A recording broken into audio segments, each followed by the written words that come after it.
में जर्जर हुई पड़ी थी। ये आप 3 कमरे देख सकते हैं। आप भी यहीं पढ़े हुए हो? हाँ, मैं यहीं पढ़ा हूँ, मेरे पिताजी भी यहीं पढ़े हुए हैं और आने वाली पीढ़ी भी हमारी यहीं पढ़ेगी। ठीक है प्रवीण भाई। तो आप देख सकते हैं 3 कमरों की जो छत है हाँ वो हाँ किसी बच्चे के ऊपर गिरी थी, इतना सा कोई उसका कांकरा था। ठीक है, 3 तो- कमरों इस किसी बच्चे के ऊपर हाँ, गिर भी ऊपर चुका है। गिर भी चुका है एक बच्चे के अरे। ऊपर।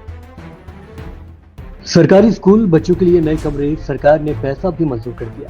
टेंडर प्रक्रिया भी पूरी हो गई और ठेकेदार को काम शुरू करने के निर्देश भी दे दिए गए। लेकिन इसके बावजूद महीनों गुजर गए और स्कूल की जमीन पर निर्माण की एक ईंट तक नहीं लगी। सवाल यह है कि आखिर सरकारी फाइलों में दौड़ता विकास जमीन पर आकर क्यों रुक गया? क्या जिम्मेदारों ने इस काम को सिर्फ कागजों तक सीमित कर दिया या फिर कहीं न कहीं सिस्टम की लापरवाही ने बच्चों के हक को 2 कमरे को रोक रखा है?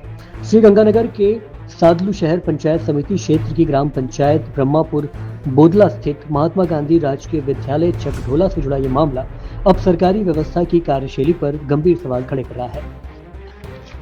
इस सरकारी स्कूल में विद्यार्थियों के लिए 2 नए कक्ष बनने थे। इसके लिए डीएमएफटी योजना के तहत 13,68,546 रुपए की प्रशासनिक वित्तीय स्वीकृति जारी की गई।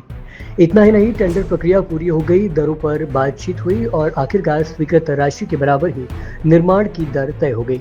यानी पैसे की मंजूरी हो चुकी है, प्रक्रिया पूरी हो चुकी थी और निर्माण के लिए रास्ता भी साफ था।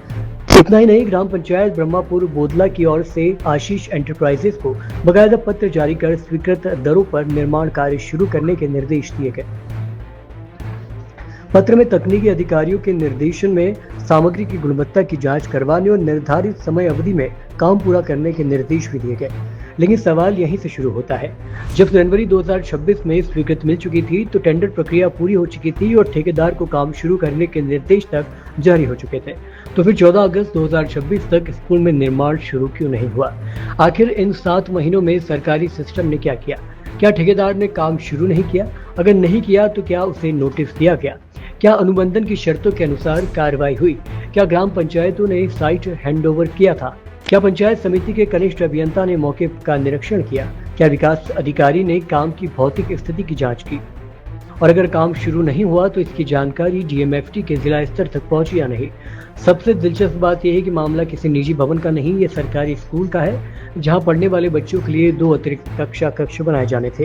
यानी जितनी देर निर्माण में हो रही है उतनी ही देर बच्चों की इन सुविधाओं का इंतजार करना पड़ रहा है। अगर जांच में सामने आता है कि जमीन, भवन, साइट स्वीकृति या शिक्षा विभाग से जुड़ी किसी जरूरी दस्तावेज का कारण काम अटका था, तब संबंधित शिक्षा अधिकारियों की भूमिका भी जाँच के दायरे में आ सकती है। इसी तरह डीएमएफटी एक जिला स्तरीय व्यवस्था है, इसलिए प्रशासन ने यह सवाल जरूर पूछा था कि स्वीकृत परियोजना की मॉनिटरिंग किस स्तर पर हुई है और मई तक काम शुरू नहीं होने की जानकारी प्रशासन को थी या फिर नहीं थी। क्योंकि सवाल सिर्फ 13,68,000 रुपए का नहीं है, सवाल उन बच्चों का है जिन्हें बेहतर और पर्याप्त कक्षाओं में पढ़ने का हक है। सरकारी फाइलों में स्वीकृति की मुहर लग जाना विकास नहीं कहलाता। विकास तब माना जाएगा जब इसी स्वीकृति की नींव जमीन पर दिखाई दे। अब देखना होगा कि इस मामले में प्रशासन कब जागता है, निर्माण कब शुरू होता है और सबसे बड़ा सवाल, जनवरी से अगस्त तक जिस काम की फाइल दौड़ती रही उसकी एक ईंट आगे जमीन पर कब लगेगी? फिलहाल सवाल कायम है। 13.68 लाख मंजूर, टेंडर पूरा, आदेश जारी, फिर भी स्कूल में एक ईंट नहीं लगी। आखिर जिम्मेदार कौन है?